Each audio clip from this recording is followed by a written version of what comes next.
This is Lisa from MobileTechReview, and it's time for a new generation of gaming laptops for 2025. Let's hope we can all afford them with tariffs and all sorts of crazy things.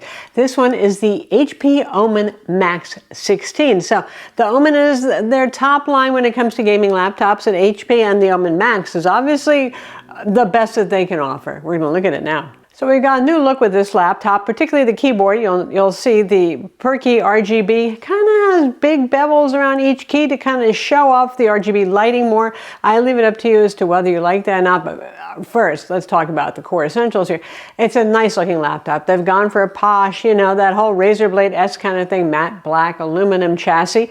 It looks good. It has rounded corners. I think the look is nice. Sets it apart from some others. It doesn't have those big grills out the butt that scream gaming laptop, so it looks a little more chill. It does have an RGB light bar on the front bottom edge, and you can disable that if you want it to look like chill. You know, when you take it out, and you can set the keyboard backlighting to all white if you want, or something like that, if you don't want to look gamery. So it does its job aesthetically when it comes to that. This is not, however, a Razer Blade 16 direct competitor. This one goes after the Lenovo Legion Pro 7i, for example, Asus ROG Strix Scar 16, the bigger laptops, which means full wattage GPUs and CPUs, which I like a lot for performance. So it's not one of those thin and lights like a Zephyrus sort of thing G16 would be. So keep that in mind. 6.1 pounds, 2.76 kilograms, and a pretty honkin' heavy 330 watt charger to carry around with that.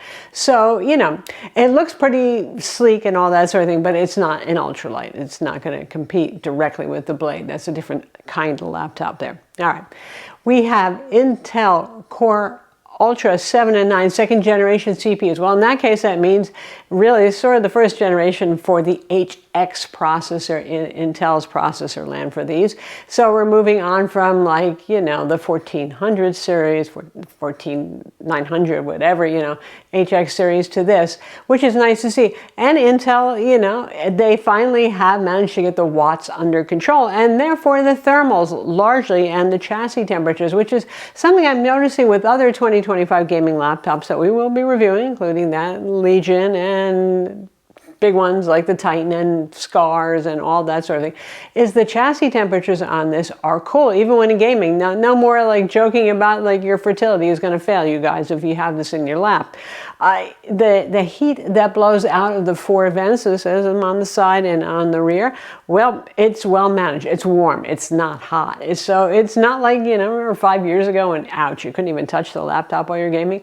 That is true now. And of course, that is largely because Intel is finally bringing down the wattage and the temperatures on their CPUs here, and also because we have advancements in cooling. Like we have vapor chamber here, we have HP's hybrid liquid metal, which is something that thickens the viscosity, because one problem with liquid metal is when it gets hot, it kind of runs out like water, right? So people are afraid when they carry their laptop and put it away hot, put it sideways in a bag, and liquid metal might start oozing out eventually. So it's supposed to counter that and probably make it easier to actually put in place there.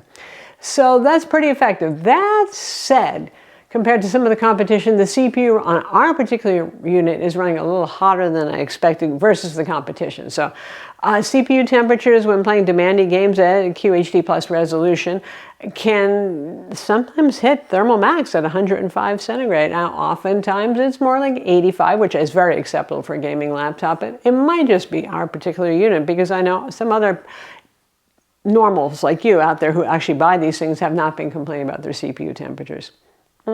There's that.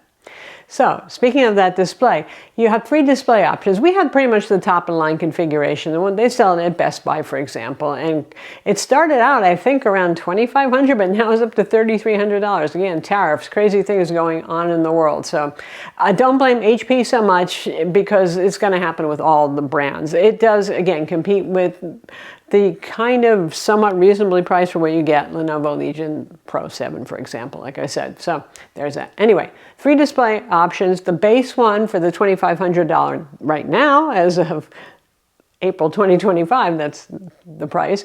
That one's a full HD plus IPS display, 165 hertz. Our top of the line is OLED, which I always love, other than the fact it is so glossy, which is the problem with OLED gaming laptops. Boy, there is no mitigation there. I would love to start to see some kind of anti-glare thing to just chill that out a little bit, like a mirror. If you're using this in a bright office or classroom, it's going to make you crazy during the day. If you use it mostly at night to play games in your man or woman cave, it won't bother you at all. That is what it is. So that one is 240 hertz at OLED and 400 nits. And they claim 500 nits in HDR mode. It does reach that, so that's not too bad. Now the one in between, which is matte also, and you might like, is IPS. It's still QHD plus resolution, so 2560 by 1600, but it's matte, and it should be a high quality IPS display for those of you who don't like the glare and want to save $200 or $300 by not getting OLED, whatever the price difference is currently, something like that.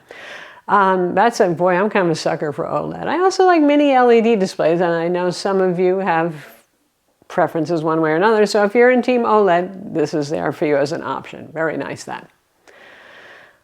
When it comes to the keyboard, again, Omen Gaming Hub lets you program in any combo of key colors that you want on that keyboard, which is nice. Supports Kingston HyperX products. Now, HP HyperX, because they bought that from Kingston, in case you didn't know. So up to 3 peripherals are supported out of the box. You don't have to even add any software on.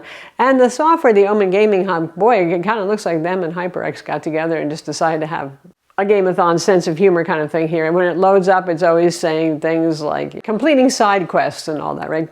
Gamery cutesy thing. Anyway, visually, it's very pleasing looking. So far, I have no qualms with it. You know, everybody loves to hate various software that comes with various brands of gaming laptops. So far, I'm not hating this one. So you can control everything with again, the keyboard lighting there. You don't have to use a separate app for that. There is, interesting, no display settings anywhere in the app, though, which I kind of would like to see. Often you'll see some kind of built-in HDR-y thing or P3 wide gamut stuff. Unless you turn Windows HDR on, you're not going to get full HDR if you run the HDR test on it to see that. Something to note. Anyway, you can change the dedicated graphics mode, iGPU, Advanced Optimus. It does support Advanced Optimus, which I recommend because right now NVIDIA's drivers are not very stable. And if first I put it in DGPU only mode, and then that GPU kept hanging because of driver issues, and boy, that made it hard to even get the laptop to boot up again. That said, I'm using the hotfix drivers that came out in April 22nd-ish at 576.15. Fixed a lot of the problems, but I think they have a ways to go there yet. Speaking of NVIDIA, your GPU options are the RTX 5080 with 16 gigabytes or the 5070 Ti. That is 12 gigabytes. So we have a boost in VRAM for this generation finally, which is nice to see as we load more textures, more games are playable at higher resolutions. That's good to see. Full 175 watts. Also, you can go 75 watts on the CPU, so you got 250 watts total power there, which is nice. And it does use it. When I was playing a variety of games, you can see MSI Afterburner in the upper left corner. It would use all the watts, so that's good. In terms of performance, it performed as I would expect versus the current competition with similar hardware. Same CPU, same GPU, for example. It has 5600 megahertz RAM. Some competitors might have 6400 megahertz. With this Intel processor, it doesn't seem to make the biggest difference, especially because most games are GPU bound. The only game where, for some reason, it did not keep up with the competition was Cyberpunk, where it ran 10 to 20 frames lower at times. So averaging like 80 at QHD plus resolution with ray tracing medium and no frame generation turned on. So for all of our tests, we have DLSS on, and we'll show you frame gen on and off options. So frame gen, yeah, I know I'm going to have to say this for several of our RTX 5000 GPU reviews here. I mean, just use frame generation. I was turning it on, turning it off. I was comparing that with dropping the resolution down to get better frame rates. And it looks better if you're going to play at native resolution, a higher resolution, obviously. And the frame gen, for the most part, occasionally you'll see like a little bit of artifacts, like the edges of pine trees or something like that. But mostly it's unnoticeable while making gameplay much smoother. And it's the hallmark of the NVIDIA RTX 5000 GPUs. One of the reasons you're getting it is because of the frame generation, right? And it's worth it there, unless you're going to be a frame gen snob, which I am not. Looks great. So, for example, Cyberpunk, right? I was complaining, oh, I was only getting like 80 frames on the benchmark, should have been higher. I turned on frame gen, I was getting like 220 frames per second. With Black Myth Wukong, we're going with some more recent games here instead of some of the old chestnut benchmarks, which are becoming so old, in my opinion, they're irrelevant. So Black Myth Wukong is pretty new too, and frame gen gives that a noticeable boost too. If you want to play that, you know, on pretty demanding settings and native resolution without frame generation, you'll get at about 60 frames, which for that kind of game isn't bad. I mean, we're not talking first-person shooter action, you know, kind of thing there, but if I can boost that up to 80, 90 frames, I'm much happier with it. So you get the idea. Again, you've seen footage running for it playing both ways. You decide, but frame gen, I give a thumbs up on. If you're going to bother to get an upgraded laptop to this generation of GPU, it's one of the reasons why. Because if you're looking at just the percentage performance improvement, say from a 4080 to a 5080 without using frame generation or any of the new features, it's like a 15% increase, which is okay, but not wow. You're not going to upgrade that laptop that you had that a 4080, are you, for 15%? But when you throw in the capabilities of the frame generation, unique to this generation, worth it. Okay, that was a long blah, blah, blah about that, right? How about noise? Very well controlled here, just like the surface temperature. So that's something, again, that Intel brings to the table. The HP software that comes with it, the Gaming Hub, you can put it on performance, which is where we kept it for all the tests. You can use Unleashed. It really gives you 2 or 3 frames in games, that's all. The nice thing about Unleashed, though, as you can see on screen here, is you can actually set custom fan curves if you want. You know, instead of just putting it on auto or max and making yourself unnecessarily deaf, you can set a proper fan curve on it. When it comes to the webcam, well, it's full HD. It's an IR Windows Hello webcam, which is nice to have on a gaming laptop. You can't take that for granted. And it's full HD. It's okay. I've heard worse. I've seen worse. The speakers on this are, well, they're okay. It supports DTS Ultra. You know, some people have complained about them. A lot of gaming laptops have just mediocre speakers because they know you're going to be using headphones because mostly fan noise or loud games that derange everybody around you. They're okay. They're not fantastic speakers. You've got Wi-Fi 7. You have Bluetooth 5.4 on here. Trackpad is decent. It's an HP image pad. I'm not sure if it's glass or not. It gets really hard to tell, but it works fine. So ports, here's something I love. A lot of the ports are on the back, but not all of them, because you want things like your USB-C/Thunderbolt 4 and USB-A's to be accessible on the sides, which they are.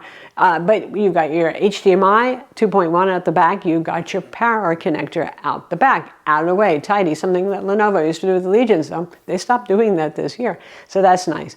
So we got Thunderbolt 4, not Thunderbolt 5, because they have to add in a separate Thunderbolt controller if you want Thunderbolt 5. So we're not seeing that much, except for on really high-end machines like the MSI Titan 18-inch that we will be reviewing. We have that in too.